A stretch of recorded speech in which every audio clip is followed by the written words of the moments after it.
Welcome to another episode of the RAG podcast. And for those of you who don't know, the RAG stands for Recruitment Agency Growth. Since early 2019, I've been interviewing the most successful and innovative recruitment owners to learn how they rose to the top of their game. In season 7, I'm going to be having raw, authentic, and insightful conversations with agency owners, entrepreneurs, leaders, people across the industry. And I want to be learning about their ambitions, what's happening behind the scenes in their agencies today, and their plans to navigate difficult market conditions. I'll be bringing you the latest and greatest recruitment stories every single week on Wednesdays at noon across multiple platforms. Stay tuned. Hello and welcome back to another episode of the RAG podcast. On this week's show, I am so proud to say that I've had an unbelievable guest. One of the most powerful episodes I think I've ever recorded with a lady called Janette Marx.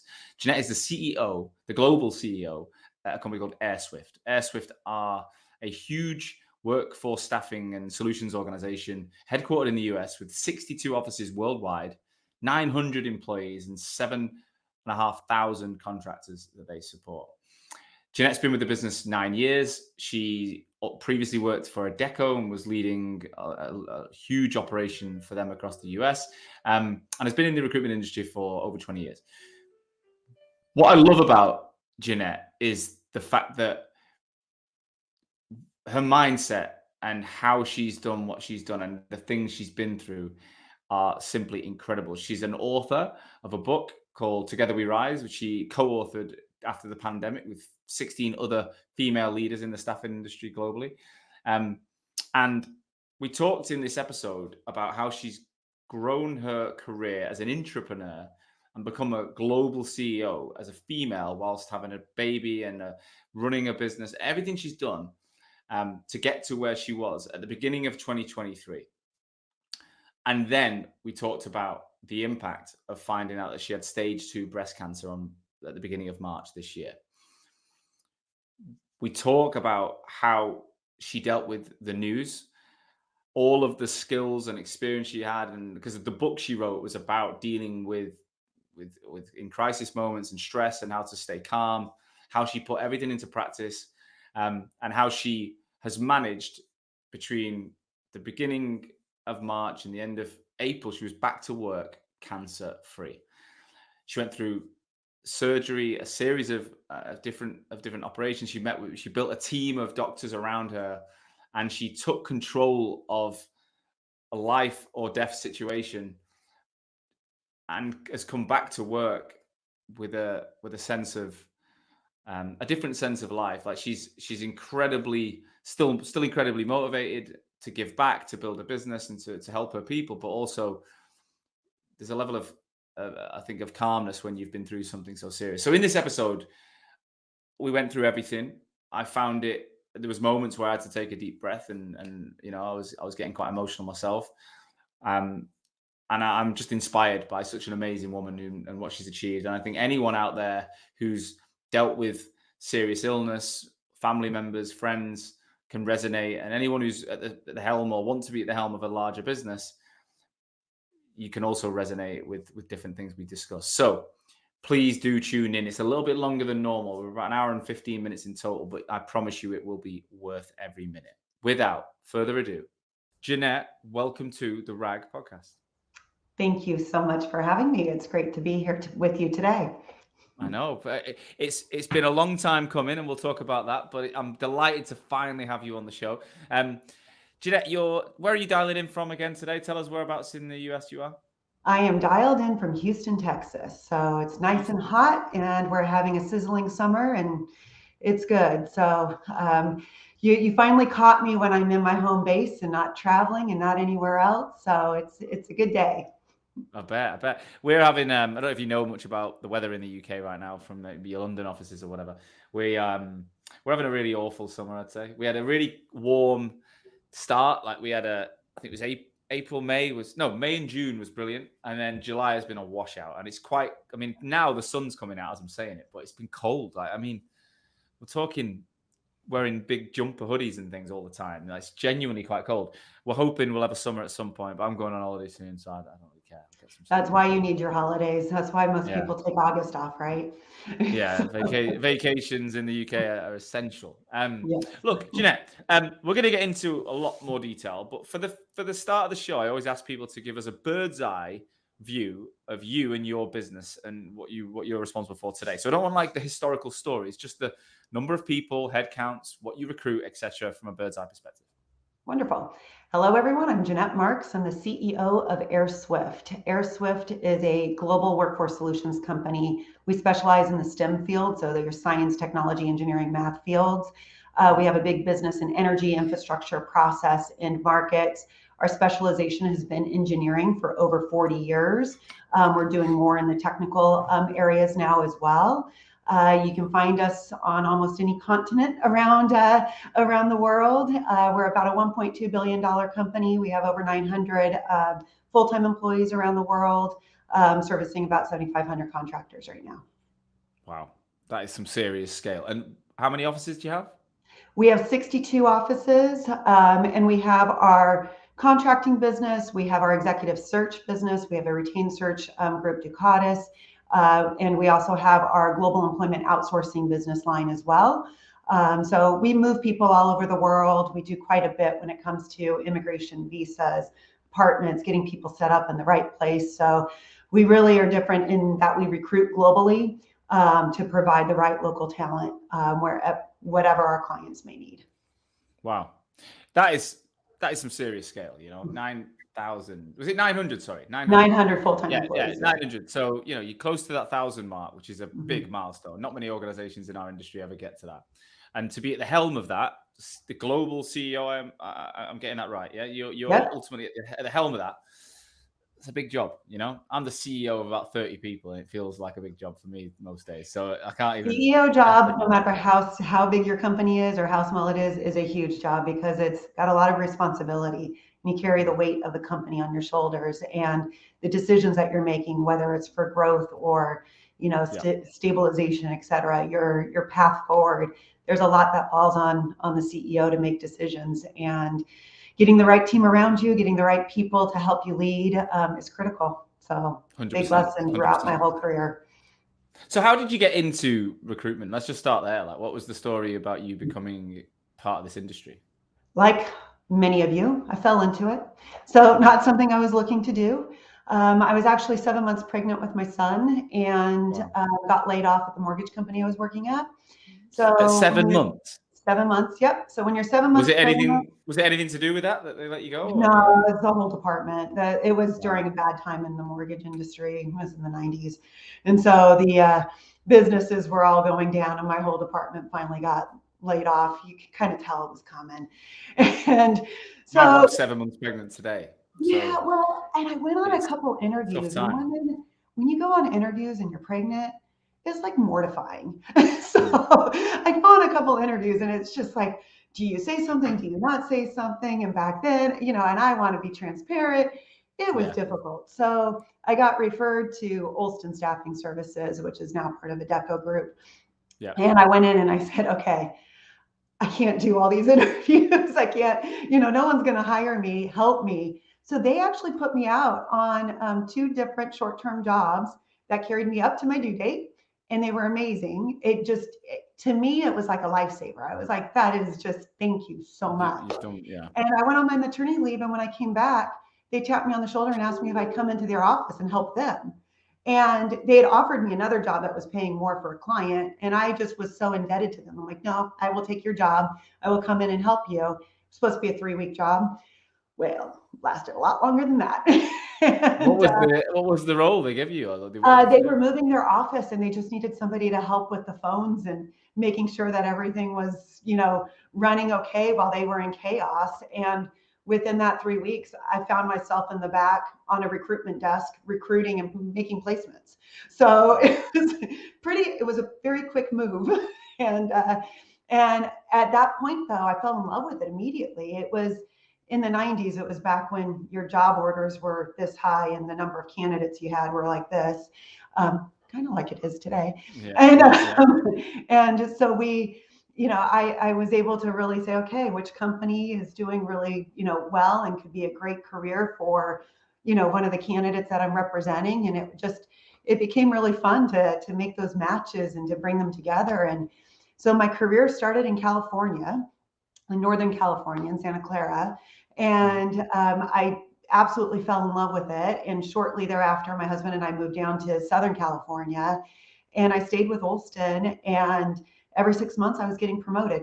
So I went from recruitment to sales to managing to, leading an on-site to doing, so I was able to do so much and get so much early experience that it helped to shape me. And of course, Adecco bought out Olston, and I was with Adecco for 19 years in multiple different business lines, different categories, running different parts of it. So it was a really great start to my career and journey for me to almost have a field day and helping people every day and figuring out how to structure growth and What do really you think? growth.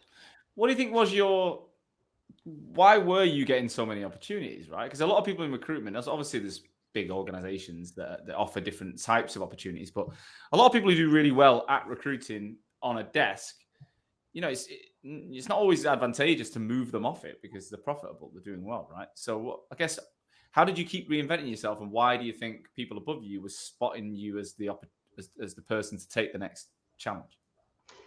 I think it has a lot to do with your attitude and your approach. And I looked at the business holistically. So yes, I needed to do my recruitment, but I was taking care of clients. And so my client management really went to the next level as well. Where, for instance, early in my career, I had one of our largest clients who went out to bid every year, and you were at risk of losing, your entire contractor base every year. We had somebody go in and completely undercut us. And, our relationship was so tight that she came to talk to me about that. And I was able to sell to them why we couldn't go down and the type of service that we did and what she saw in the delivery, and we retained it. And so there were wins throughout my early career, which when I look back at, I'm like, that was pretty cool. That was pretty special. But those types of wins, I think, set me apart from your traditional recruiter who's focused on, okay, I got to take care of these jobs, I got to take care of these candidates. But when you're looking at the business bigger and you're looking at it holistically and you're building relationships across the board where you can save business, retain it, and grow it, you're doing much more than what your quote job description is. So Yeah.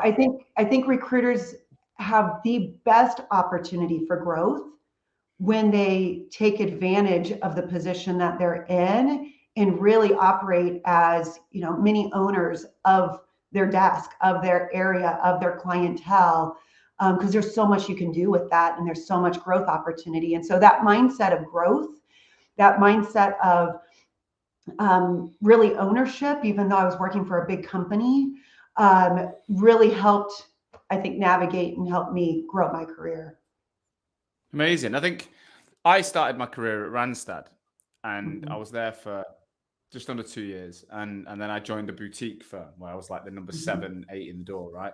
So I didn't have a long time at Randstad, but I could see the way people's careers were evolving at Randstad and my bosses. And it was a different type of job. It was very, very holistic. It was very big. It was moving to different states and taking on teams and divisions. Whereas I then went to this business that was a startup, and we were just like, let's just make some cash and build it as we go. And when I left 5 years later, we'd got to 55 heads, and I was running half the business.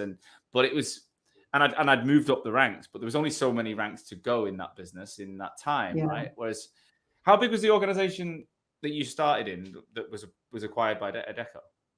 That was big. It was the 3rd largest staffing firm in the world at the time. So they were huge. But I think there was one point where I had a turning point from recruitment and leadership. So there was so when I moved over to the specialization, accounting and finance specialization, and I was running an office with a team, one of my executive recruiters who focused on direct placement was on vacation for a couple of weeks, and I covered for her, made 3 placements. She came back and she was shocked. She's like, Jeanette, how'd you find that person? How'd you do this? I'm like, everything I trained you on how to use the system, it works. I was able to pull them out, and here's your placements. Look at this. So it was like it was an eye opener for me, because then I looked at the 3 placements and did the calculation on how much money I would make in commission if I were running a desk instead of leading the office. So I sat down with the senior vice president and I said, I think I'm in the wrong role. I need to go be an executive recruiter now, because I can make a lot more money for my family. I'm in full control of my destiny. This is where I need to be. He looked at me and said, Jeanette, you are in exactly the right role. You are a leader and you need to stay here. I was like, no, I need to change. And he's like, Jeanette, your career will continue to go. Just trust me on this. One day we'll all be reporting to you.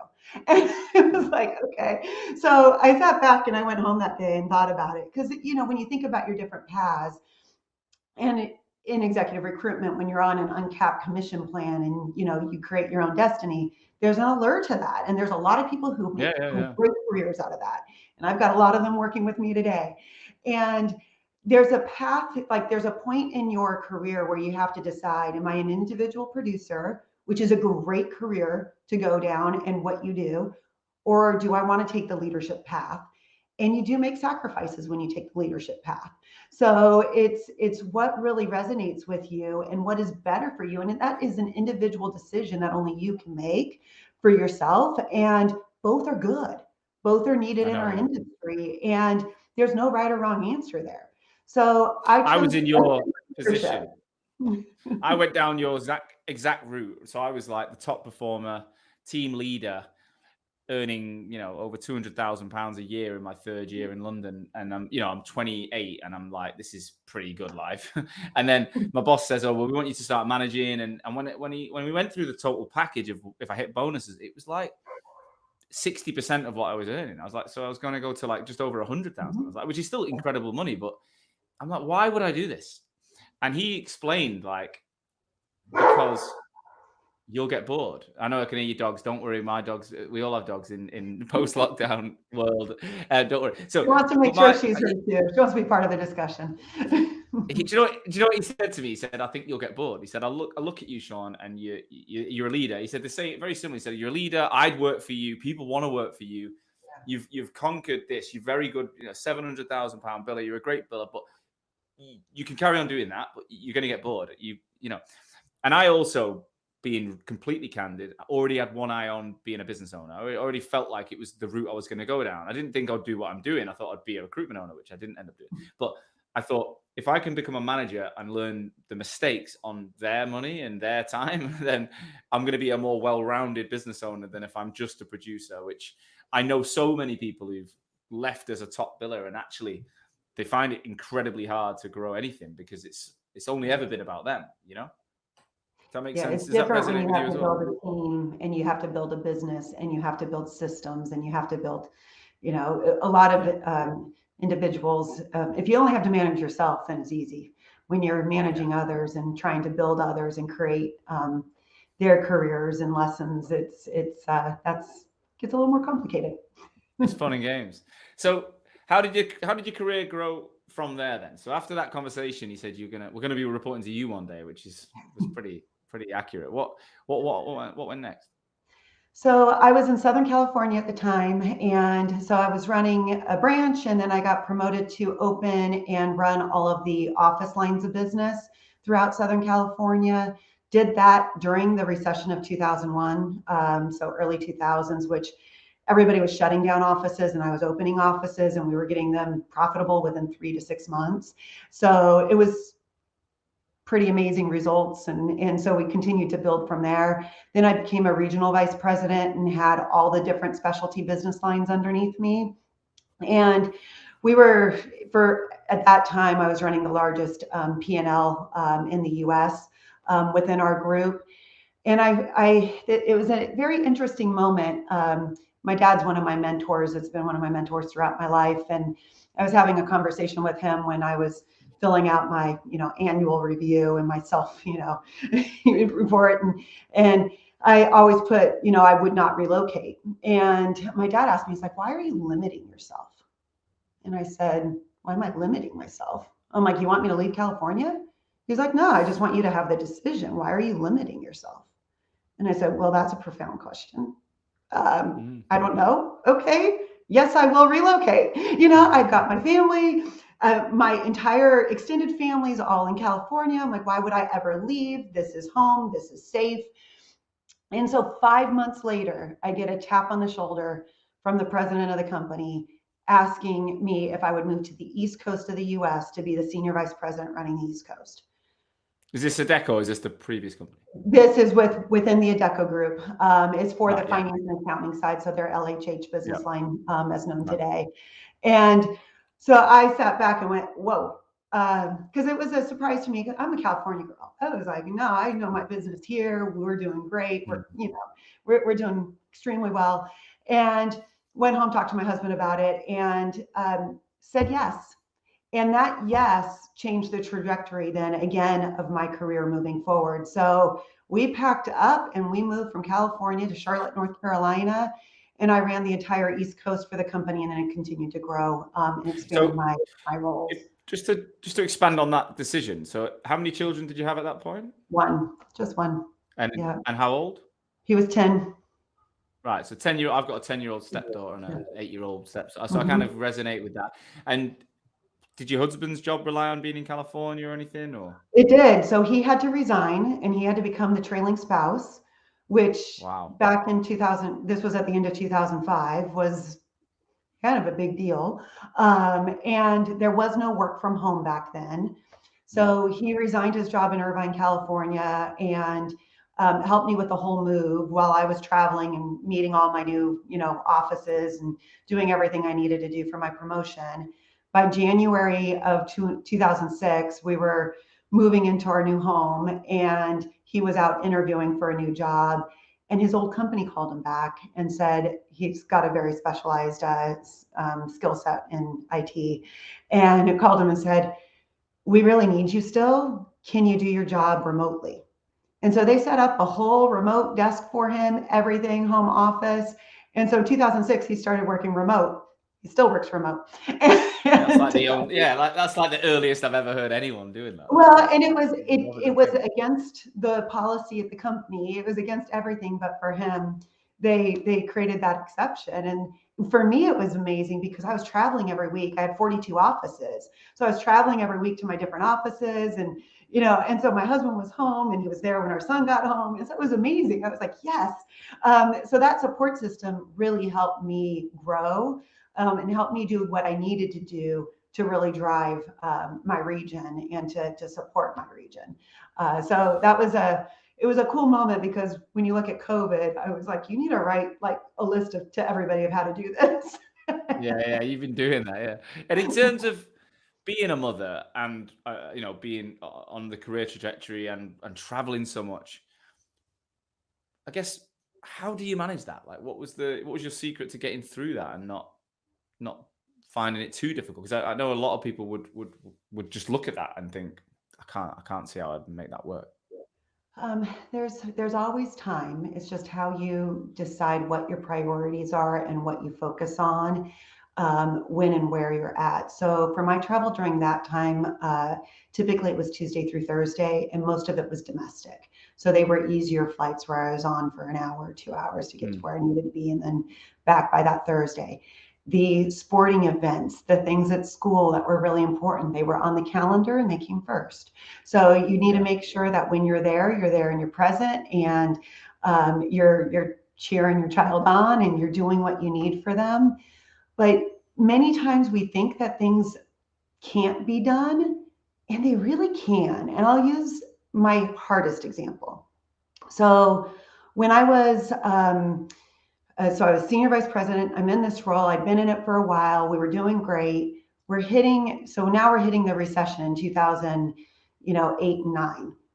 Yeah. And I really wanted to get my MBA. I'd always wanted to get my MBA, but hadn't been able to do that yet. So I started just putting some feelers out and talked to the admissions counselor at Duke University, and find out pretty quickly after doing a site tour and everything, they want me.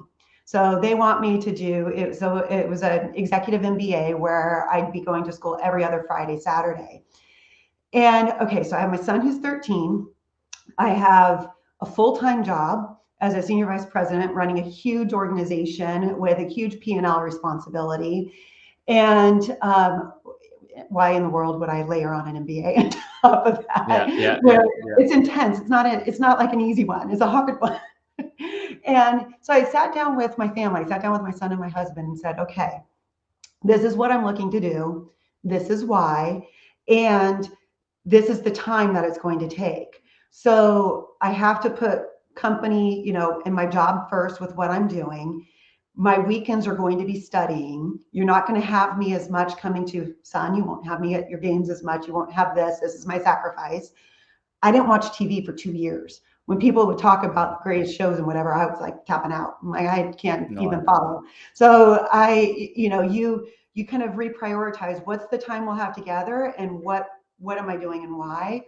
And I asked them, I said, if you support me, I will do this. If you do not want me to do this, I will not do it because you guys are most important to me. So you tell me. And I put it back on them and they both, of course, said they'd support me. Yeah, you can't say no in that. And so they said they'd support me. And so when we went through it all, we had our moments. So our moments where I was really stressed because some of those finals were not easy finals. They were very stressful. And like our first semester, 3 people failed out. So it was the stress of a big job, the stress of getting your MBA and the stressors of school and what you get with that, plus the stress of raising a teenage son and how you layer that all in. So it turned out brilliant. Halfway through that is when Adecco bought NPS Group. And I was 1 year into my MBA, and I was put as the head to integrate the finance professional business line. So I was doing my regular day job, had a second job doing the integration and doing my MBA, and had my son at 14 at that point. And so I don't know, if you put yourself out there, you would be surprised at how much you actually can do. And did you have any time for yourself to like exercise or meditate? I don't know what you do, but do you have any time to like, because I'm thinking every minute of your day must have been so organized to get all that in. Did you find time for just you, not to study, not to be when I lived in Charlotte, I was in very good shape. I had a personal trainer with a girlfriend every Monday and Friday morning. So that was clockwork. If you have it scheduled and you've got accountability, you actually do it. So now I have another girlfriend here in Houston who does workouts with me, which is amazing because you got your accountability partner, which I find in business and or in life, you really need that. It helps even those that are the biggest achievers achieve more. So yeah, I put myself first when it came to, I have a German Shepherd back then as well. So taking my dog on walks every day, doing the time for myself to make sure I was staying healthy.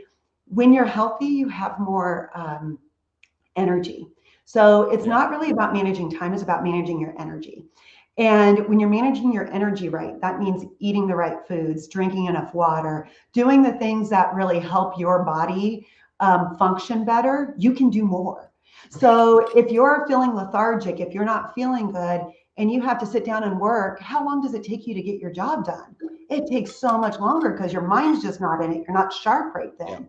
So by spending the time to take care of you, you actually create more time because you're more efficient.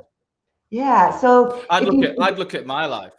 The last 8 weeks, 5, 6 weeks. I went to New York and Peru, and then back to New York, and then I went to see my brother who's had a baby in Peru, and then I came back to the UK, and then I went straight out on a day drinking with some friends in London. Came back the next day, Friday the 8th of June or 9th of June, and I felt horrific. And I mean, like, I'd had a whole week of eating American food, pizzas and things in New York, and then drinking a little bit every day, and then I had this big day out of like 12 hours of drinking. And I don't drink that much anymore, but anyway, I decided enough was enough. I got an accountability partner, a friend of mine, and we've been, I've not drank. I've had one day of a wedding where I had a few drinks since, but I've not drank. I've been eating right. I feel like I'm waking up early, and this is a tough time right now economically, and I'm having a baby soon. I've got all sorts going on. So, but I agree. My energy has been sky high. Like I've literally not had one day where I've woke up feeling down or, I've been, because I've looked after what's going in, and that so many of us, we get stressed. We think having a blowout or, a glass of wine and a bit of food, but it leads to more stress, doesn't it? It doesn't help getting through those difficult moments. It does. I think everybody needs to know themselves in a way where you know how your body reacts to whatever it is you do, whether it is meditation or yoga or working out or the way that you eat. Your body reacts to this all in certain ways, and if you manage your energy right, that's how you become Superwoman or Superman. That's how you do more. So it's all about managing energy, not time. Now I am very planned. So everything, if it's not in my calendar, it doesn't happen. Everything about me is very planned. I can be spontaneous and I'll have some fun as well. But being planned and then knowing how to manage my energy in the right way. So for instance, when I took the job here at Airswift, I was traveling nonstop and it was global travel. So I was 75% of the time on a plane in a foreign country, meeting with clients and our people and everywhere. And my work took on a whole different meaning. And when I did that, I started gaining weight. And so I gained quite a bit of weight while I was doing all this travel. And I couldn't get into a routine, couldn't get into I couldn't find what I needed to do. So what did I do?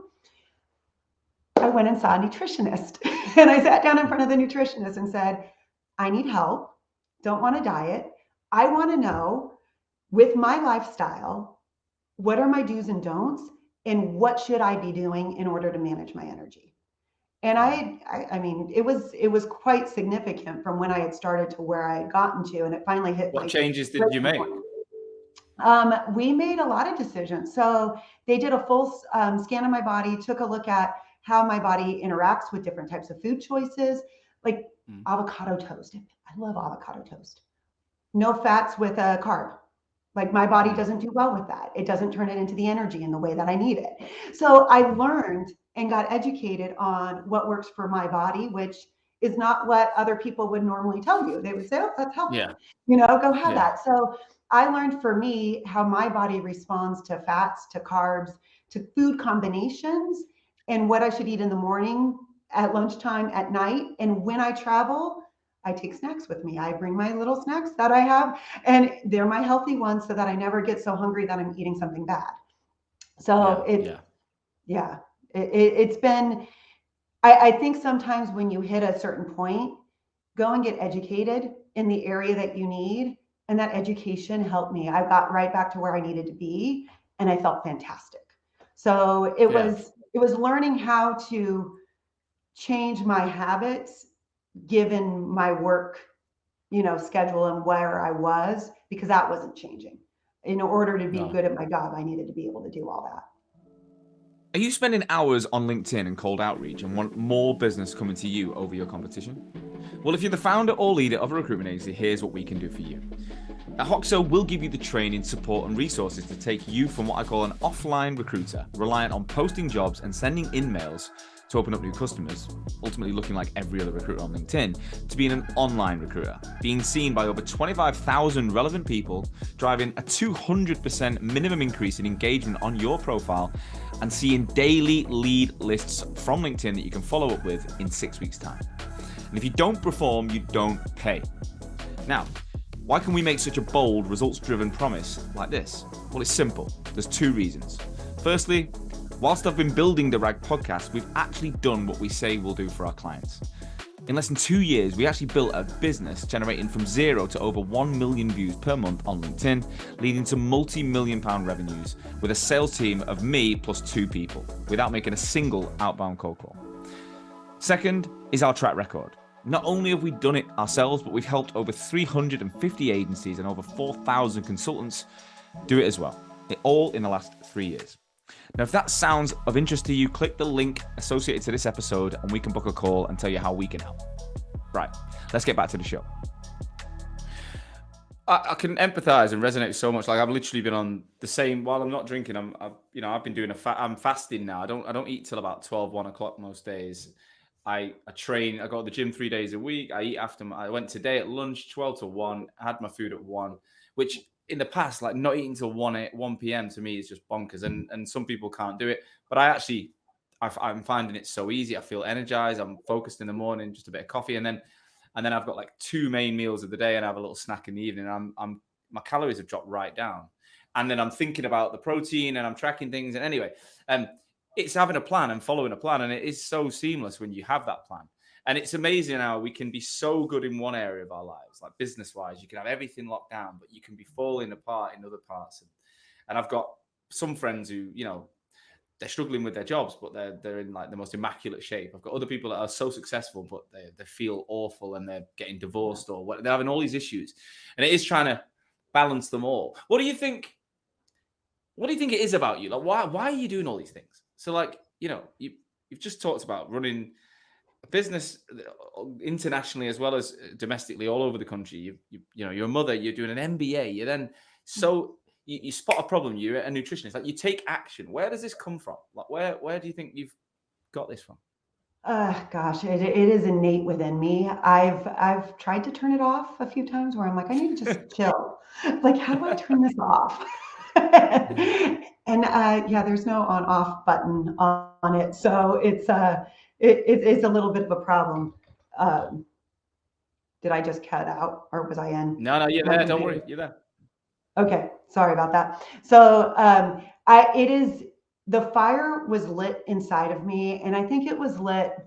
I will say this. I think it was lit. I talk a little bit about this in Together We Rise, the book that I co-authored with 14 other executive women in our industry in the world of staffing. But when I gave birth to my son at an early age, a lot of people were naysaying, saying that's it for Jeanette and Jeff. They don't, their life is over.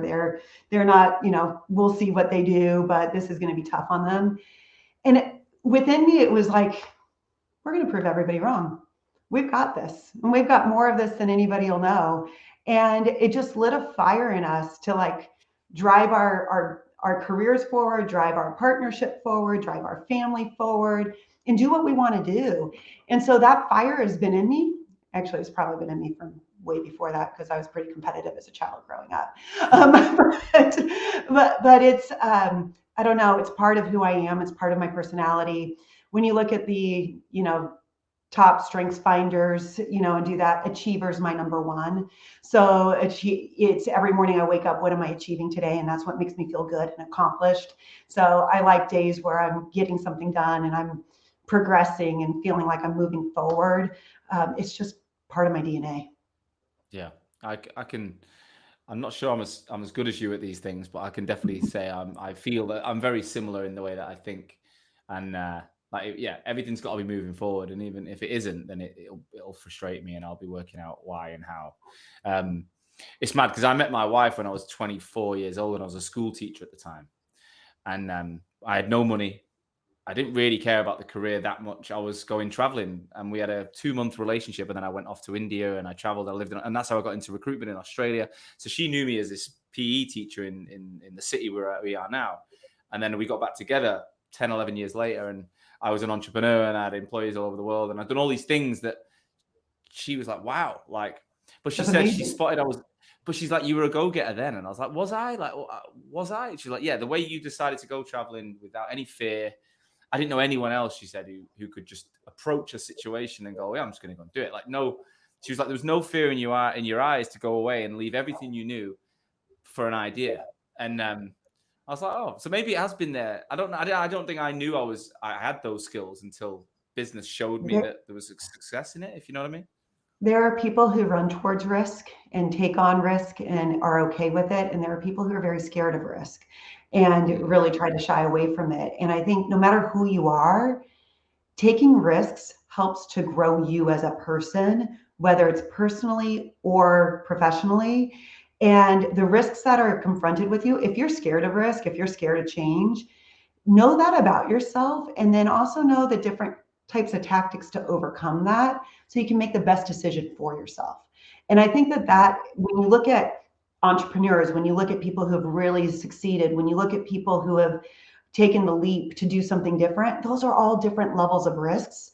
And so when you're open to risk and you find your comfort in the uncomfortableness of how to progress with risk, then you see real magic happen, and that's where real growth happens. So we're all about growth over here at Airswift. We like to push. I bet. So tell me more about the book you authored, and you talked about, and one of the reasons I wanted to interview you originally was you're a female leader of such a large organization, and there is a real underrepresentation of females at senior leadership roles in business, but in our industry even more so. I mean, I've done 300 episodes, and you could probably say 10% are females because of the amount of male leaders in the recruitment industry. So tell me about the book and your approach or thoughts around getting over that stigma of being a mother, and that recruitment is not necessarily a long-term path for certain females. Yeah, so that was never in my head. So I think in your head, you have to have anything is possible, and you just go chase your dreams and go create, with every day. If you're achieving something else, you're creating, and you can really drive your path forward. So our book, it's Together We Rise, and it is a labor of love. So back in March of 2020, staffing industry analysts were having their big executive forum in Miami, and of course had to cancel it because of COVID. And so that was, well over 1,000 people would have been in attendance. And one of the nights we had scheduled, one of my other friends, another woman leader, Joyce Russell, was we were celebrating her book. She had just written a book. And so 16 of us were going out to dinner to celebrate her. So of course that got canceled. So in April, we finally realized, maybe this isn't happening. So in April, we scheduled a Zoom call and did a book club. We're like, let's do a book club. Let's do our celebration anyways. And she had sent us all the book. And so we did our book club. And then the next month we did another book club. And then, and it's 16 professional executive women in the world of staffing. And we then said, this is really cool because there was so much change and so much uncertainty in the world at the time. We almost formed our own just support group where we were able to help each other and ask questions and really tie into what was happening both globally and locally, and bounce ideas off of each other. And so then it turned into, we would call women authors, pick a book, and ask them to speak to us. And so for the next year, every month, we had a different woman author speak to us about their book. We'd all buy their book, and we'd ask them questions. And then our questions changed. They changed from about their book to, what made you write the book? How did you form this? Tell us about the publishing process. And so one of them said to us, you guys need to do a collaboration. You need to write your own book. And we're like, we're too busy. We got too much going on. And then we're like, tell us more about this collaboration. And so we did a collaboration, and it's 15 unique stories about each of us, each woman, and how they rose to where they're at. And so I talk a lot about challenge in my chapter. My chapter is more my origin story. It's from when I was 13 years old to 23 years old. And really what formed my mindset of how you really need to, I use the analogy of scuba diving. I love to dive, but I use the analogy of diving, and I flip it on its head. And it's about how you have to sink in order to swim and progress forward. So bad things happen all the time. Challenges happen all the time. We're always hit with something new. Expect it. What I love about diving is on the surface, when the water's crazy and when there's so much danger, the second you start to sink, you start to find your calm. Everything calms down. You're away from the storm. You're away from the waves.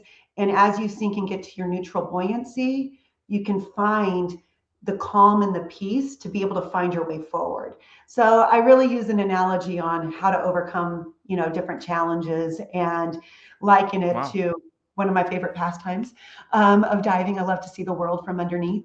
And, so I have some fun stories in there about, encountering sharks or cave diving and everything else. But it's, when you tie it in and you understand what you're doing and how to really accept, it's accepting the challenge is there. It's not going away.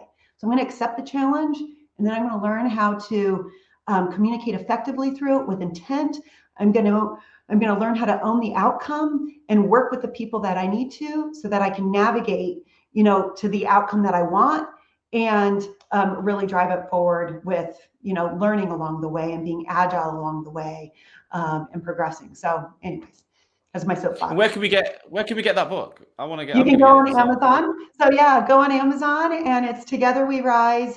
You'll see it's like rainbow colors.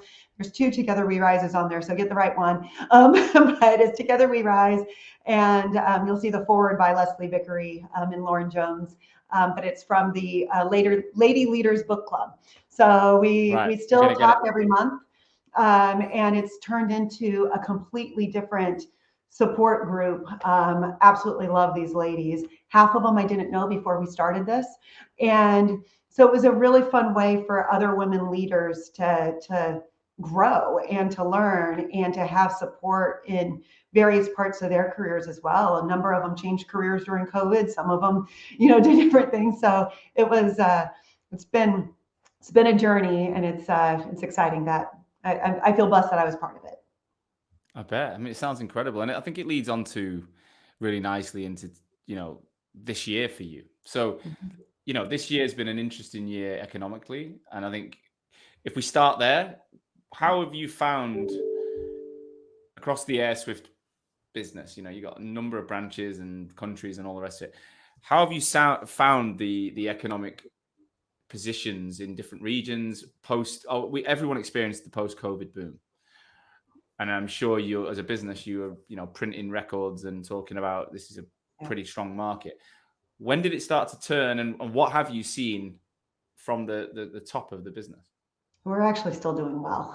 So our business is, because we're doing engineering and we've got major energy clients as well as infrastructure. And if you think about investments and where investments are going globally when it comes to alternative energies, new energies, infrastructure projects everywhere, process what people need.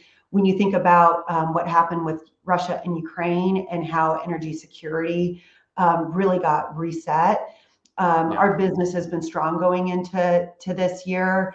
And just because of the level of white collar engineers, the planning, the work that we do, we've been able to sustain some of that growth and continue. We've been making more investments into our business as well.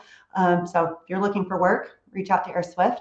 But we've been making more investments in people and in different areas as well.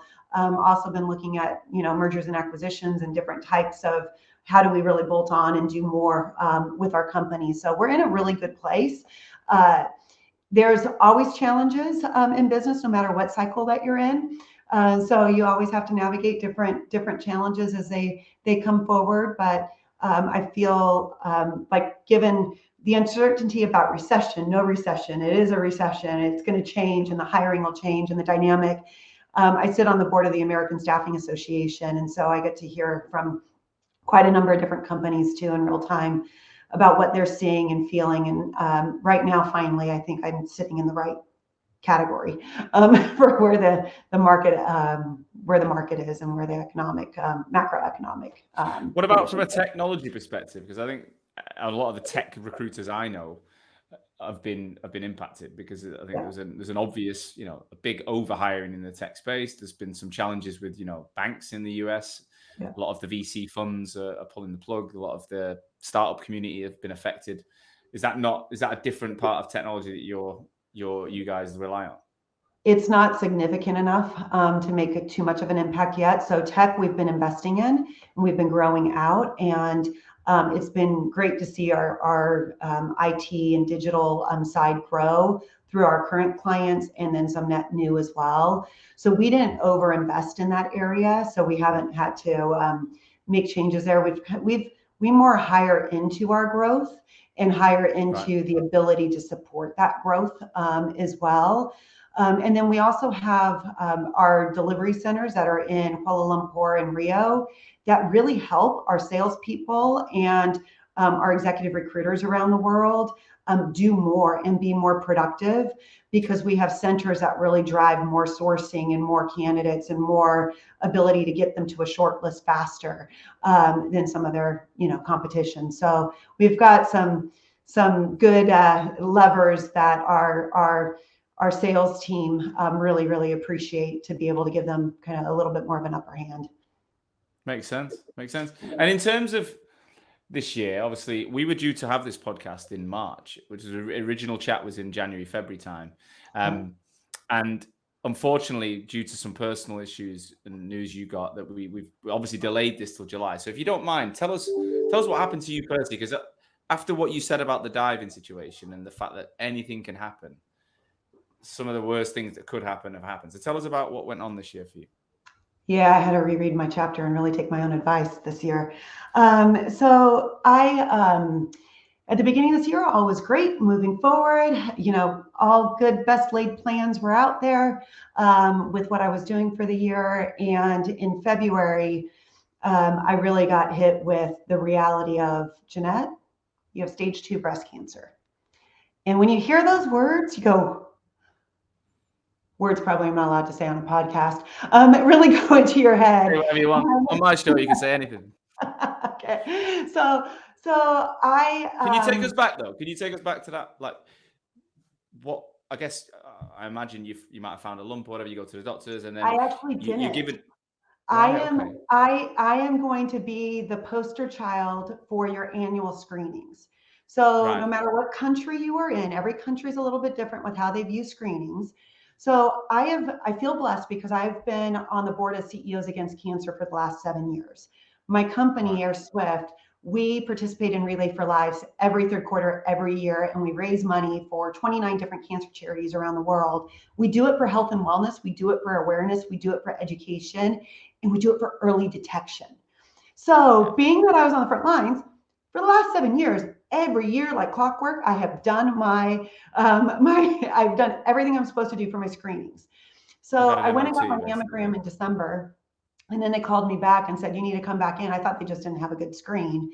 I went back in January, and they did another one. And that's when I realized this may not be good.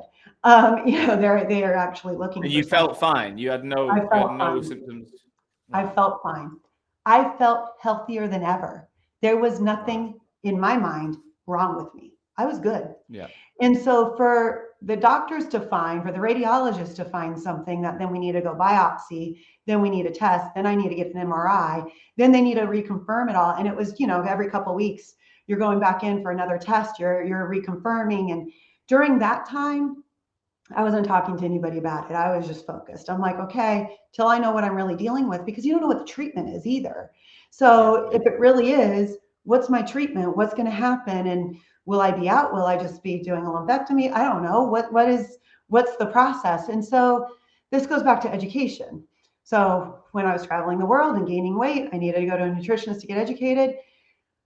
I needed to get educated on a lot more. I knew enough with the work, the nonprofit work that I do, but I did not know enough as a cancer patient to be able to advocate enough for myself and to know what steps I needed to take and what I was in the driver's seat for and what I wasn't. And so I called one of my CEO friends, who's a close girlfriend, who's a doctor, and leaned on her and was like, okay, I need your help. and shared, of course, the results and what was going on. And so this was hard for my husband. For my very first oncology appointment, I brought her to it instead of my husband. I was like, I need an expert with me because we need to be able to ask the right questions. And if I get teary in this meeting, it was a meeting, not a doctor's appointment. If I get teary in this meeting, and she can step in and ask the right questions. And so in February 20th, we went and met with the oncologist for the first time.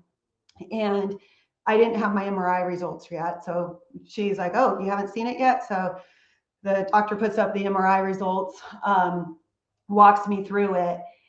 And I'm sitting there staring at it going, okay, this is real. It was the moment where it became real to me. I was like, this is real. I've got to deal with it. I have 3 tumors. I have precancerous tumors, like precancerous cells all throughout. I didn't have a choice. I was going to have to get a mastectomy. And I was like, all right, well, that choice is gone. That one's done. But I did have a choice on my doctor. So this is one thing that most people don't realize, men or women. You can decide which doctor you want to go to and which doctor is going to give you the treatment that you want. Doctors have different views. Some doctors are very stringent in certain areas. Some doctors are more flexible with what the patient may want. And the other thing I did in this meeting, which was advice from my girlfriend, and it was probably the most brilliant advice. She was like, Jeanette, at the beginning of it, let them get to know you. Tell them about you. And this doctor needs to know you as Jeanette. She needs to know you as a person.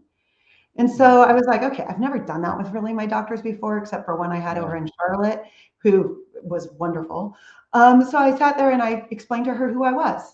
what I do for a living, who I am as a person, the 5 nonprofits I sit on, the work that I do in the community, the like everything. And she was like, oh, okay. And so in that meeting, it was not your normal first oncology meeting. It turned into many sessions in that 1 hour that we hit, and we planned everything. Like, I had done my research on this doctor ahead of time. We had done references. We'd done everything else. I'm like, okay, so I know she's a good doctor. I'm like, let's see if I connect with her. And if I connect with her, then we'll move forward. If not, then we had doctor number 2, doctor number 3, lined up for who I was going to go to. So she was amazing. And so in that, we planned out who my medical oncologist would be, who I needed an appointment with, and who my plastic surgeon would be. And I made the decision to go outside of the medical, the hospital system that I was in, and go to a private plastic surgeon. That's a decision I don't know if many people realize they can make, but you can. And I really wanted a plastic surgeon who, frankly, I was going to be torn apart. Like, I was going to be going through surgeries, and I wanted somebody who could put me back together and make me feel human, make me feel like a woman still, so you get torn apart. Like, you realize what they're about to do to your body, and you're like, oh my gosh, I am not going to be the same, and each step is, I don't know, it's intense. It's so much to take in. And I sat back and told my girlfriend after that one meeting, I had 2 other appointments set up that same week. And it was funny because a week and a half later, I was going to Miami for the Staffing Industry Analyst Conference. We're tying it back in. And I was keynoting at that conference. And so they tell me it was 1 to 2 months to get in, for surgeries and everything. By that Thursday, I got a call from my doctor saying, Jeanette, we can get you in on March 1st. And I'm like, what? That's next week. She's like, no, we move things around. Both of us, we can get you in. This is the steps. This is what we'll do. This is how we're going to take care of it. And so I will say from February 20th to March 1st, that was the first time in my life where I dealt with stress at a level where I lost my appetite. I've never lost my appetite before. Normally stress I eat. Normally it's like the type of stress where you're like, all right, you can move forward. You deal with it all. I normally manage stress pretty well. That was the first time I actually lost my appetite, which was weird. Yeah. A message from our sponsor Vincere to announce their portal access. This is a quick win solution for agencies in need of a portal that their candidates and clients can use to access all the information they need through the job search. This is a no-code solution. It's your one-way ticket to attracting top candidates and getting clients to review everything in one place. So you can easily set up candidate and client and job portals within your Vincere account, and you can configure it so it looks just like your recruitment agency brand and it feels like you've developed it yourself. In there, you can publish jobs so they go straight out onto your website with one click, and you can offer candidates a place to look at those jobs and search for the next role. Your clients, you can give them a link and they get their own unique login, and so they can access everything. They can look at all the CVs against the job and all the progress and development 24/7. They can rate and review candidates and arrange interviews right there and then. This is all available now within Vincere, and if you're a RAG listener, you can always get an amazing deal with these guys. So click the link in the show notes and find out if you can use Vincere portals today. I imagine it was just at the forefront of your mind from the minute you woke up till the minute you went to sleep. And if you did sleep, it's there. It's just always there, right? Yeah, well, and it's the unknown. Like, you get diagnosed and it's every day is a new day. Every day you find out something new. You don't know if you need radiation. You don't know if you need chemo. You don't know how long you'll be out for. You don't know, you've got to run all these tests, and there's so many unknowns, and people don't do well with unknowns. So in business, when there's a change, the more you can share with people, the better it is, because if you leave it open to the unknown, people always go to worst case scenario. And it's normally not worst case scenario, but that's what we do. We just like to be negative, and we go to worst case scenario, and we like to think hard about, the wrong way about it.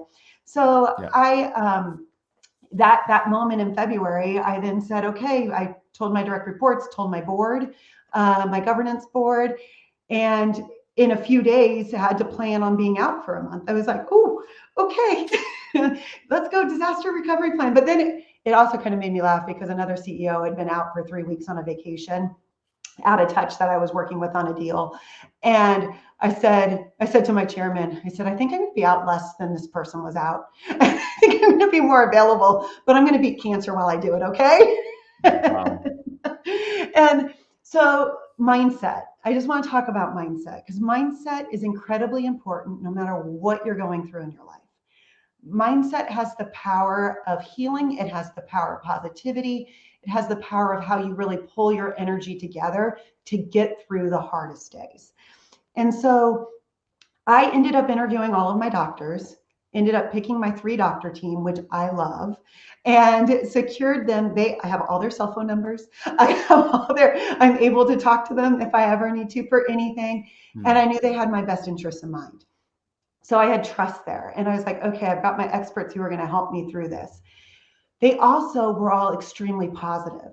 So we didn't know if I was going to need radiation or not. So I do my first surgery, which is my single side mastectomy. They had to take out lymph nodes. So you guys are getting lots of information. And then I had to wait 2 weeks to hear if I'm going to need radiation. And they're not going to put me back together and reconstruct me until we know if I don't need radiation or not. If you need radiation, you don't get reconstructed. No. And so I'm sitting there for 2 weeks, having to heal, having to take care of myself, having to do everything. Now back to energy and back to taking care of yourself. For surgery, they gave me my rules of no sodium, high fiber, high protein, drinking only water, lots of water, very careful with the vitamins that I had. I didn't take that just for surgery. I decided what I was doing for that surgery and the next surgery I was taking for the next couple months while I healed. I was like, I am not doing anything different than what they told me, because if that's what's going to make me healthy through surgery, that's going to make me healthy long term. So it's almost like I created my own little day spa. And my family members who came to help me, they knew exactly what my treatment was, what my diet was, what everything I needed, so that they could really help me as they got through it. So on March 14th, I got the call from my oncologist that I did not need radiation. Amazing. Tears of joy. And my doctors were so positive. They had already scheduled my reconstructive surgery for March 17th.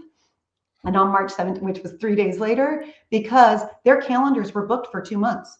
There was no way I was going to get in and get it if, they didn't. So they moved things around and they created a Friday for me where they were able to do a 12-hour surgery and help me, because I opted for a bilateral mastectomy. This is a decision that a lot of women have to make when they're faced, or people that when they find out they have it on one side but not the other side.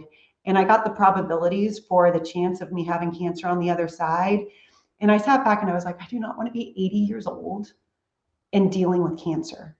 Like, I don't want to be like that. That's just something, when you think about what you're going through, you just, that's, I don't know, that was something I just didn't, I wanted to mitigate the risk now. So talked about risk, time to mitigate the risk now. So I was like, let's just take it out. That must have been that's a big decision though, right? That's a huge decision. A very big decision. And there's some doctors who will do it and some doctors who won't. My doctors would. And so it was interesting because I did that, had my couple weeks where I was healing from it all. It was a 6-week healing process, but 2 weeks in, I then go to see my oncologist, who's got all the reports now, and I'm waiting to hear, do I need chemo? What else is going to be my treatment plan? I am bruised. I am sore. I can't barely walk. I'm a mess. And I sit in front of my doctor and she first tells me, she's like, Jeanette, so first piece of good news, my tests all came back. Chemo was not going to help me. I was good. And number 2, I was cancer-free. They were able to remove everything. Wow. Those cancer-free words and no chemo, tears of joy again. Yeah. Actually, I should say tears of relief. It was relief. That was the real feeling. But the other thing she shared with me, which I think, when you think about risk and you think about your risk tolerance and what you're doing, because I was already going under the knife, I was already having surgery. And in cancer, it's about, do they poison you? Do they burn you? Do they cut you? What are your treatment options? None of them are good. And none of them feel great. So I sat there with my oncologist and she said to me, Jeanette, when I did your second mastectomy, we found microscopic, that didn't come up on any of the tests, you had cancer in your right side as well. Your healthy side had cancer. And I was like, what? Wow. I would have been going through this a year from now again if I did not make that decision. And I feel so vindicated and so blessed that I made the decisions that I made during this time. And I feel blessed because my team is absolutely amazing and stepped up, and I didn't have to worry about work for the whole month of March. I was going to ask that, right? It's not, obviously, it's not that important in the grand scheme of things, but how did you manage the business and what was your involvement? What did you do? It was all turned off. My CFO took over. My board was like, what can we do for you? I had the best support system you could ever dream of in a situation like this. Now they all know me too. They know how much I'm driven. They know how much I'm in the weeds of everything diving in. And it was the first time in my life where it absolutely turned off, where I was like, I got to take care of me because this is life and death. Like, I got to take care of me. Like, this is time for me to go and heal and get better so I can do things in the future. Because if I don't heal right now, if I don't do this right, I'm going to be having surgery after surgery after surgery. I'm going to be in intense like pain and issues for years to come. And so I really need to do what's right for me. And so my team, my company, my board gave me the blessing of time and gave me the blessing of being able to cover everything while I was out. I didn't come back to work till May 1st. The month of April, I was off my pain meds, but I was still healing. So I'd log in and chat with people and do a little bit of things here and there just to, your brain's working. Going, Your body is not quite there, but your brain's working. And so I'm like, my brain is like, let's go. And so I was able to do, remote work and just work when I needed to and not when I needed to rest and really heal. May was hard. I'm not going to lie. May was hard because I go from having all this support, food, balance, energy, like really healing, to being back at work full time and balancing. I was still healing. So I'm still healing now. And so it was about healing. It was about doing the amount of work. It was about balance, finding my balance of where I could take care of me, yet do what I want to do as well. June was my turning point. All my energy was back. And that's when I actually went, okay, I feel like I'm back to a little bit of me again. And so in June, I got to travel a bit. I came to Europe. Last week, I was traveling throughout North America a bit, but I need to balance that. And so I know that. And it's really taking a look at what you are capable of. And I don't know, sometimes you can just surprise yourself with it. But I sent out to the company at the end of March. I let my whole company know what I had gone through and what was going on. When I was going through it, people are pretty quiet about it because you don't know. And so if you know somebody who's going through something like this, the best thing you can do is, send them food, send them flowers, send them your support, send them books, send them blankets, send them, just send them love, send them a text. It can be as simple as that, but don't ask, just do. And that show of love, the amount of love that I got and received helped me heal. I felt it. It helped me heal. And one of my sisters who stayed with me, she was cute. She turned it all into a scrapbook for me, so I could see it later. And it was really cool of her to do. But accept, and if you're going through it yourself, accept the help. It's okay. There's so many people who don't want to accept help and they just want to do it on their own. Sometimes you just need to give into it and say, okay, I'll accept the help. And for 9 weeks straight, I had a different family member at my house helping my husband and me. My son came and stayed with us with his fiance for a bit. I was going to say that. How old is your son now? Is he late 20s or so? Yeah, he's late 20s now. Yeah. Yeah. So, I'm trying to work out the dates of when he was like 30. Yeah. Right. And they wanted to come and help and cook and do the different things. And all my friends in the support group were amazing. The nonprofits I work with, as they found out, were, amazing. My work has been amazing. So it's, I look back at this moment. This year has been tough. I mean, it is hard to go through some real serious surgery like that. And it is hard to heal from it. And it's hard to stay positive because when you hear certain things, it's pretty jarring, and pretty hard to come to terms with. This is what I'm going to be now, or this is what I have to deal with. But you can change perspective, and you can look at things through a different lens. And keeping that positive mindset helps you. It helps you heal. It helps you progress, and it helps you deal with what you have. So, for instance, right now too, like I'm on quite. Once you have cancer, then you get lots of medicines for the next 5 years as they're watching you and making sure that they can prevent anything else from coming back. That also affects your body. So, what am I doing? I'm making an appointment with my nutritionist that I haven't seen in a number of years to go back and say, here is everything I have to take. What do I need to do now so I can manage it right? So, go again to your experts, ask people what you're supposed to do, get the advice that if you don't know, it's not always on Google. And they don't always have the right answers for you. So I just look at it as I've built my tribe, as I've built my allies, as I've built my network came through in spades for me. My network was amazing. The women, my co-authors, were beyond amazing in the support that they gave me. I did a last minute call with them before I went into surgery to tell them all live what was happening. And the outpouring from them was amazing. My C200 sisters, as a committee of 200 with CEOs and board level women, they were amazing. So the more you share or can at a certain time, the more you allow people to help you as well. And once I shared it with my company, it was pretty amazing because I got a flood of responses I didn't quite expect. So you got the ones that you expect, but then I got a flood of responses about other people's journeys, what they're going through, what their family's gone through, what they need help with. And I can't tell you how many people I've been now giving back to and saying, okay, let's jump into this together and let's go. It's like you gotta look at things in different ways.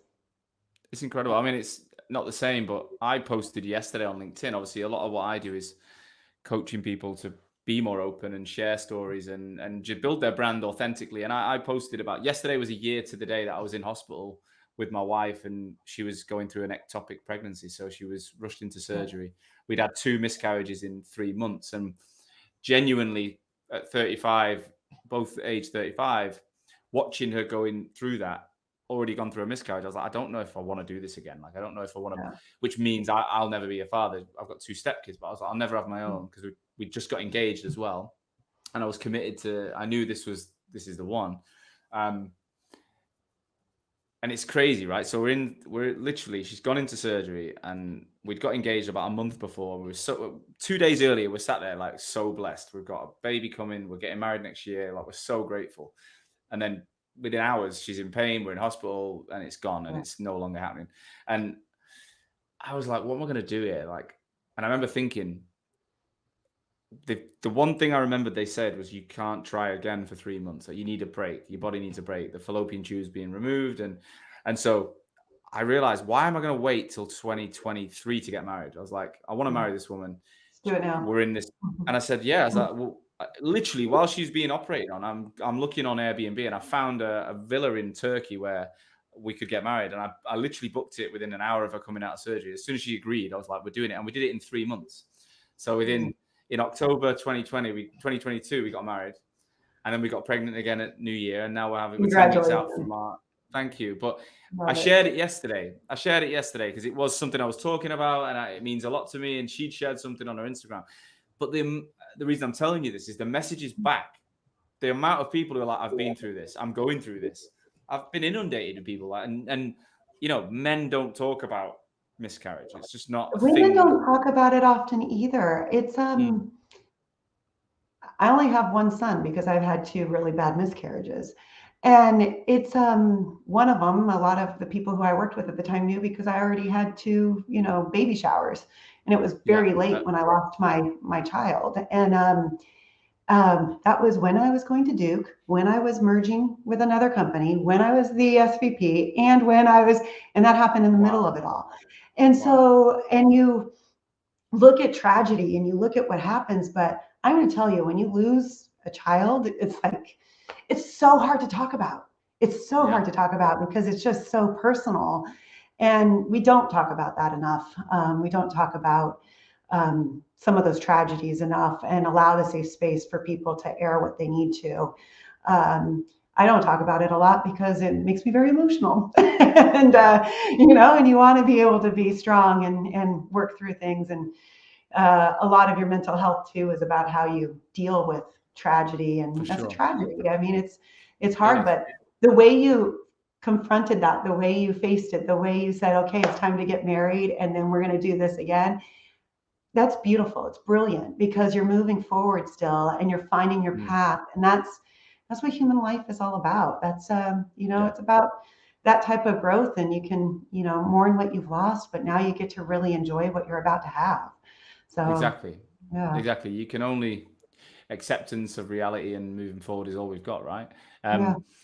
Jeanette, I want to say thank you so much for being so open. I mean, what you've been through is incredible.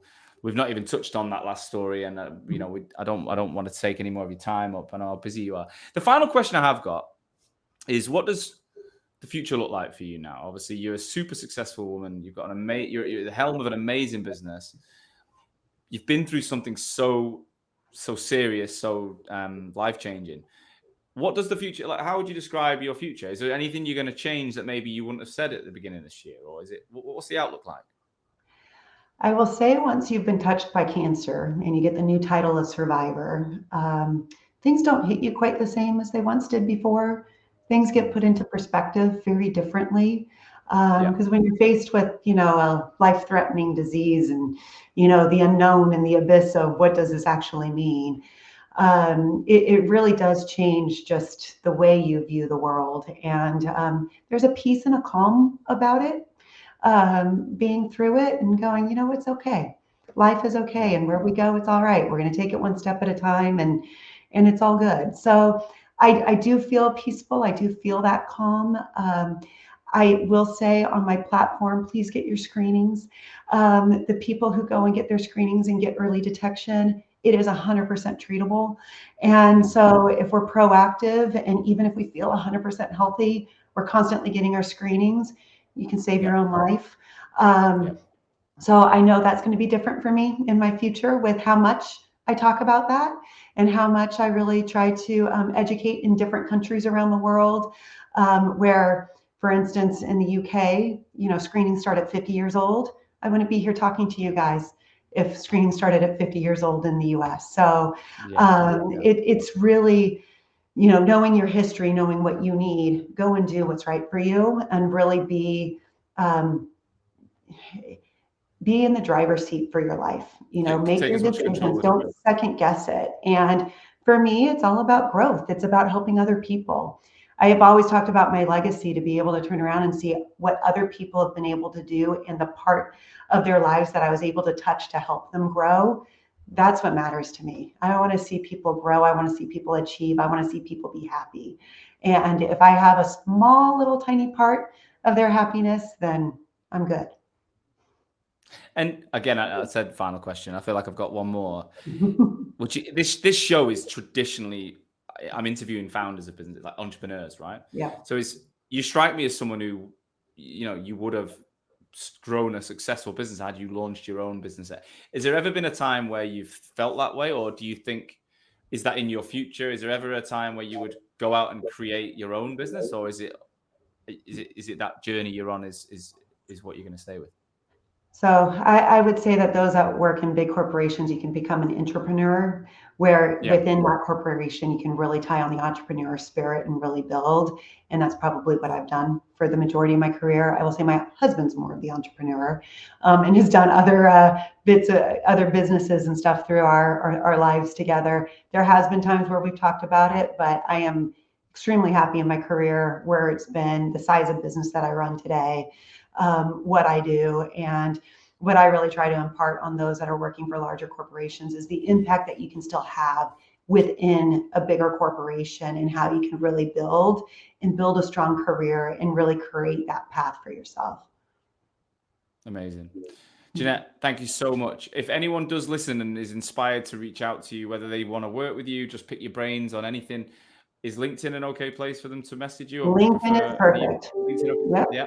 Reach out to I'm me. going to on tag you in LinkedIn. here, and I'm going to tag your book on this episode. So anyone who wants to listen, I'm personally going to go and get that book. I think it'd be amazing. Oh, we have an audio version now too. So if you want to listen to it instead of read it, it's on Audible.